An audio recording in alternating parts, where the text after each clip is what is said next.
Okay, good afternoon. Welcome to the Thurston County Board of County Commissioners. Commissioners check-in. It's Monday, August 26, 2024. It's 2:06 p.m.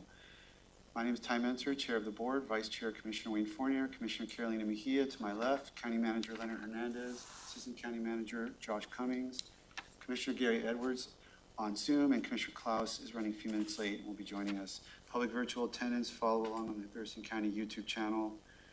We have 2.5 hours if we need them. And we just have our standing items, though, for this afternoon, which is reports on external boards and commissions and commissioner items. Commissioner Edwards, do you have any external boards to report?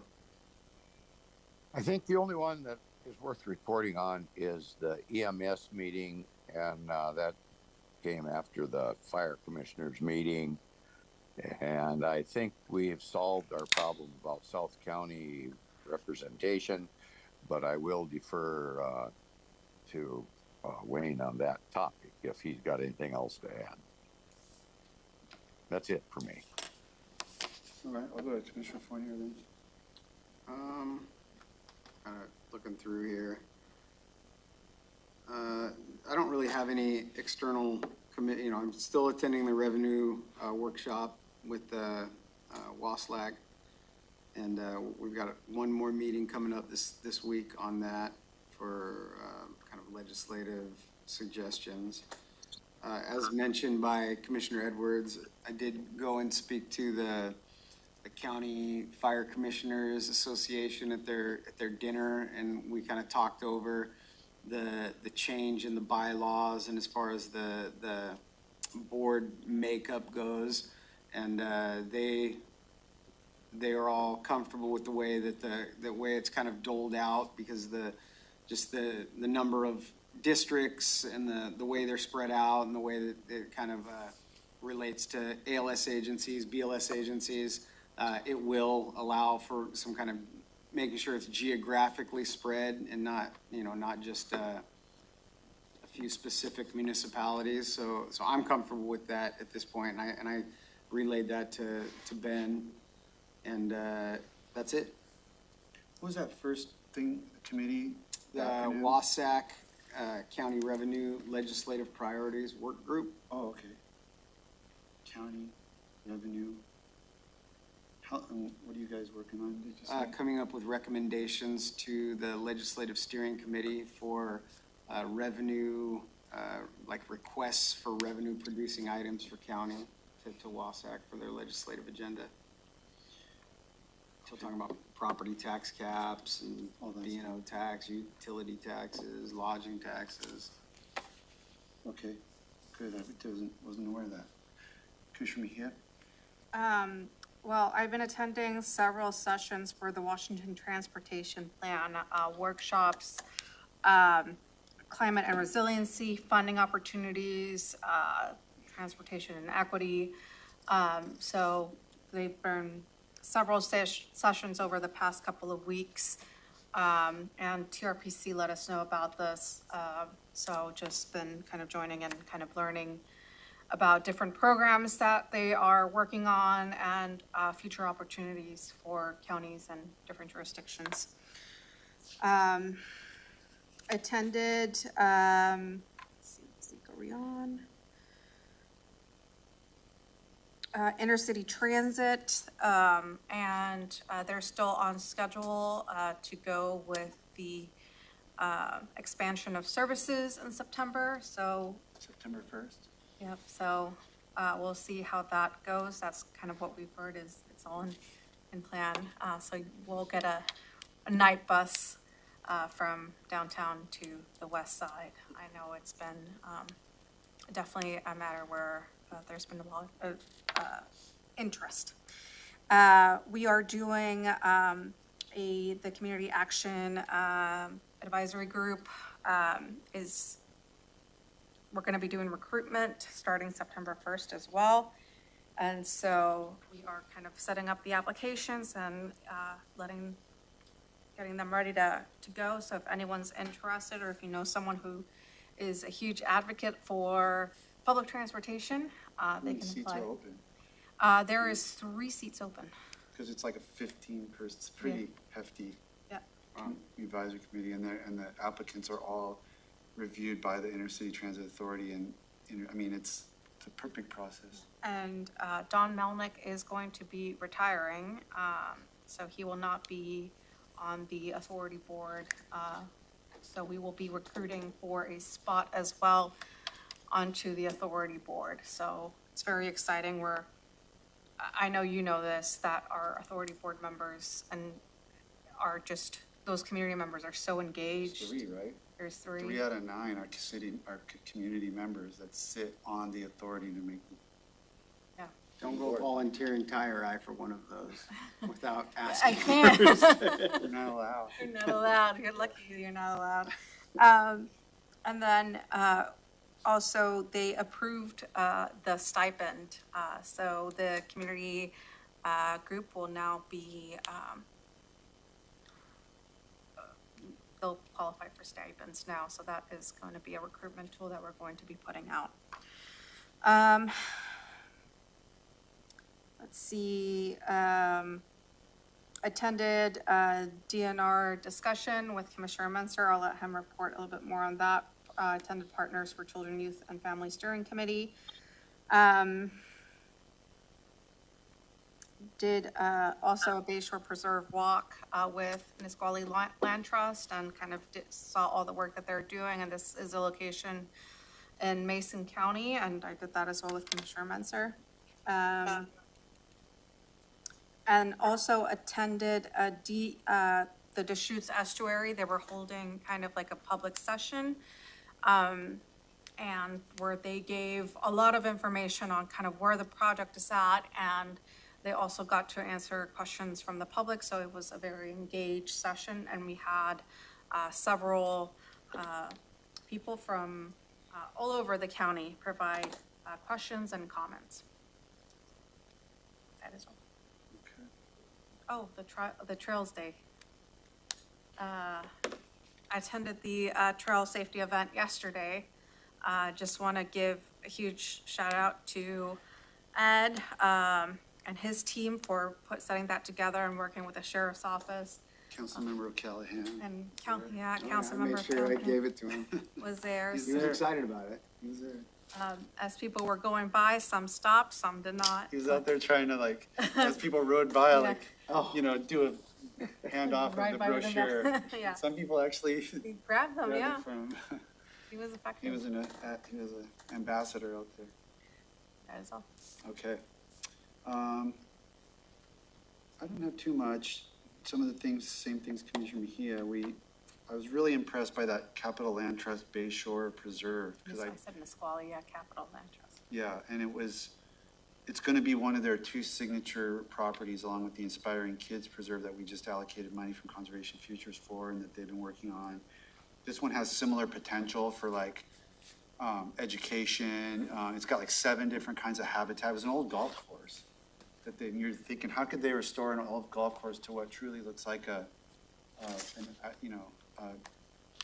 conservation area? But it does. There's like madrona groves going, and they've done all this stuff. Like they've taken these, they call them tidal basins, and it basically takes some of the old sand trap areas and like turns them into like salt marsh habitat. And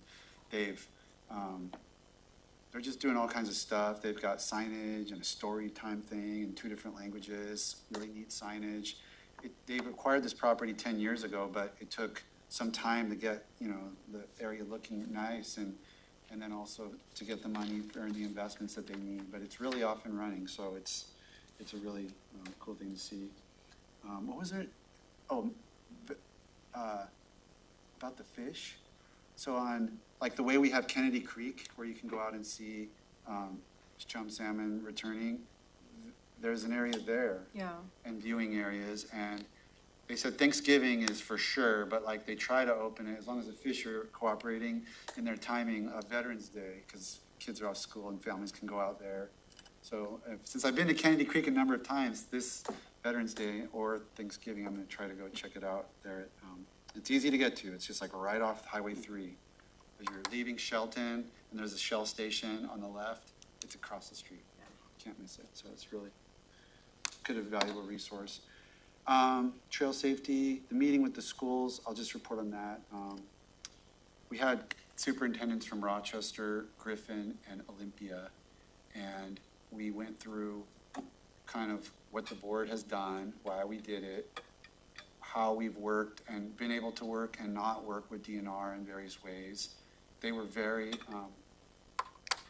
respectful and asked good questions, and they were clearly hearing a lot of stuff for the first time. So I think it was a good meeting, just to kind of advance everybody's understanding of where we're at. They talked about hardships that they're having, financially and stuff, but we found a few points of mutual agreement, that we can sort of work together on in terms of advocating to the legislature for fixes that keep beneficiaries whole, because there's a number of those on the table. So I think all in all, it was a pretty good meeting. And anything else I'm missing? Okay, Commissioner Klaus, I know you said no reports. Okay, then we can go right to commissioner items. Commissioner Edwards, anything?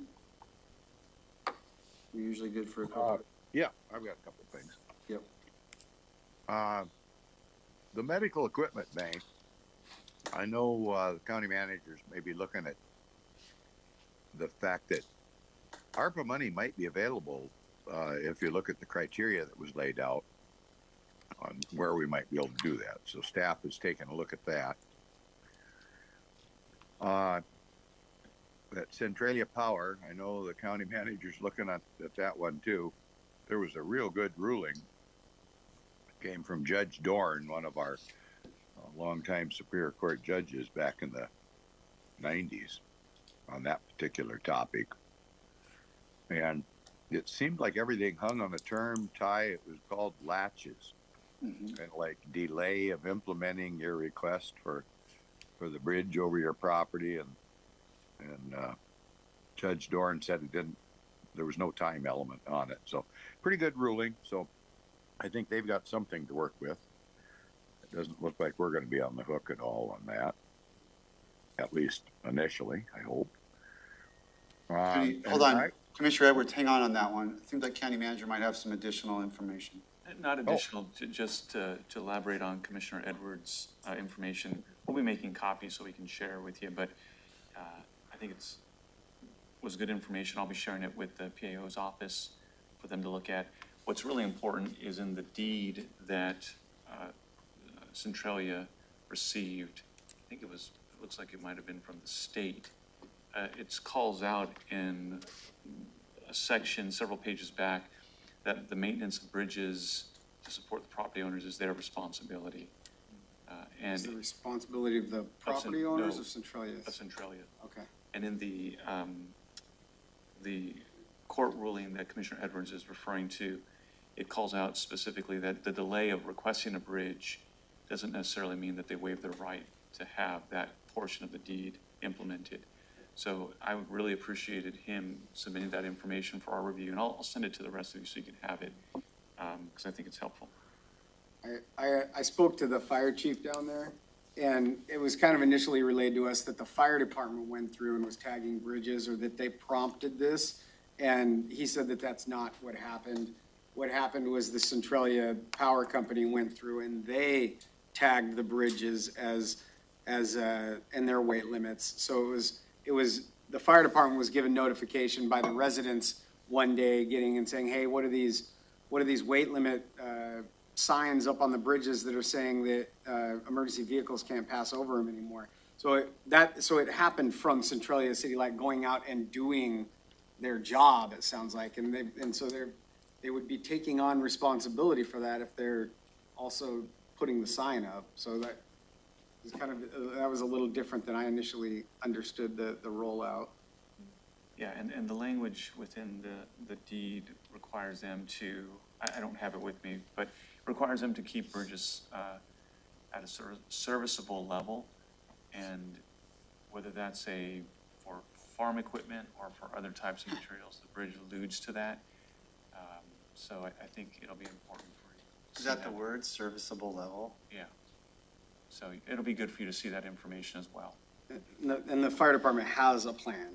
So they're not, these homes are not without emergency services. It's just the temporary plan is kind of a workaround where they've got to go a different route through some fields and work with some mutual aid partners. So it does kind of delay the response that they would be accustomed to. And then as far as medical services, all of the medic units can get over the bridges except for one bridge, which is immediate, is very soon to be replaced. So they've got a bridge replacement plan for the worst of them where the medic unit can't get over. But the rest of them, the EMS can still provide services. Okay, good. Okay, sorry, Commissioner Edwards, go ahead with your next item.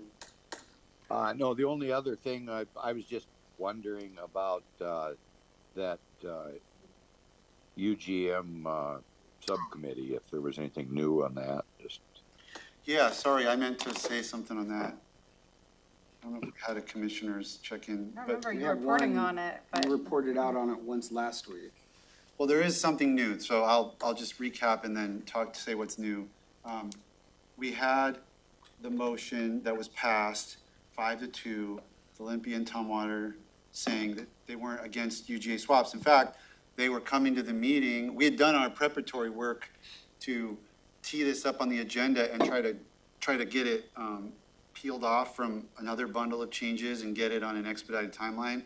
Everything that we were trying to do was teed up, and Olympia and Tumwater were ready to do that. But then Yelm kind of jumped ahead even one step further and said, let's just pass it right now. And Olympia and Tumwater wrote a minority opinion saying, the reason we didn't is not because we weren't ready to move quickly or because we weren't ready to, or we're against UGA swaps or whatever, but, this is just their planning staff wanted a chance to weigh in on how the language might be worded. So, as I said, I think at the last meeting, we have that full opportunity to make them whole, so to speak, from a process standpoint. Our staff can, rather than TRPC getting all the input, our staff can get all the input and create the joint proposal that then the board can put forward to a public hearing. So I just sent a response at the request of staff, just basically kind of reaching out to those two minority stakeholders and saying, we heard you and we fully expect to, or we fully are committed to taking your input and not setting this on for public hearing until you've had that chance. So hopefully, it doesn't, I understand why they would argue it didn't look like the greatest process from the front end, but I think on the back end, we're going to get to the same place and we might get there a little quicker, just in the sense that we're motivated to get the changes done and now we can sort of shepherd the process through. Yeah, and from staff's perspective, I think we're interested in making sure our stakeholders and partners realize that quick play action wasn't by design by staff. Otherwise, we would have filled them in and communicated that to them. So we appreciate your willingness to send something out. We think it'll go a long way to help them understand the context. Commissioner Mejia was subbing in for me, and then the motion was made, and then I come in, and they're in the middle of debate on the motion. So it was a little bit, and I'm over talking to Ashley saying, is this reasonable language, and can we go ahead and make changes to it even if we approve it? And she confirmed all of that, so I went ahead and voted in favor. Yeah. Because it is, and again, as I said, it's a very narrow issue. I would never have taken away a whole suite of countywide planning policies away from, the established process. But this is a very narrow issue on a docket item that we're actively working on. So it seemed to be in a slightly special category. And again, there seemed to be unanimous agreement to move it into its own track regardless, and away from the bundle. So Commissioner Edwards, does that catch you up to where you wanted to be? yes, that's about it. Okay, perfect. Other commissioner items? Yeah, I would like to thank Leonard and Jason for their work. It's something I've been advocating for a while now, but we have changing tables at the atrium now, right at the front, both in both bathrooms at the front. So I'm very happy to report that that's now happened. Dads and moms. Dads and moms, parents in general. Yeah. That was weird. I did a lot of changing, and there was a lot of lack of changing tables in Dad's restrooms. Yeah. When you need one, you need one. Mhm. So, appreciate Jason's hard work in getting that together and working with this building owner. If anyone wants to ask me about a Charlie Safari debacle I had offline, I'll tell it. It's a crazy story. I'd have to go into the family ones, and then I'd be the only male in there, and I would get weird, Yeah. like, looks when I was in there in the family bathrooms, and that was even uncomfortable. Well, I had my own, well, this is, the short story is, I had my own kids, and, you know, I was often with them alone, but that's two, and that's a lot at Charlie Safari. But we brought one of my child's friends, who is female, and there were bathroom problems of various sorts, and it's just, you know, as a parent, a non-parent, you know, with 3 children, and one of them's not yours, A and lot to manage. it's a lot, it's been a lot going on, and it was really bad. But, yeah, those amenities are always really appreciated. Okay, other commissioner items for today?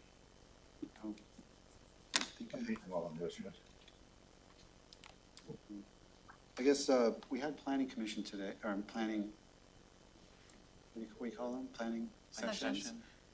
Planning commission, no. Planning session was tomorrow and it was taken off. Right. And, was that just because of like items not being ready or Yeah, there's some, trying to remember? the planning session normally is a time for us to go through some detailed stuff with the board, and we're still working on a couple of points of conversation for that. Okay, just so everybody's aware, it was still an artifact on my calendar, so I didn't quite process till today that one's off books for tomorrow. So we'll have agenda setting till 10:30-ish. Is that all we have tomorrow Let me check calendar. as a Yes. board? Yeah. Okay. If there's nothing else, we're adjourned.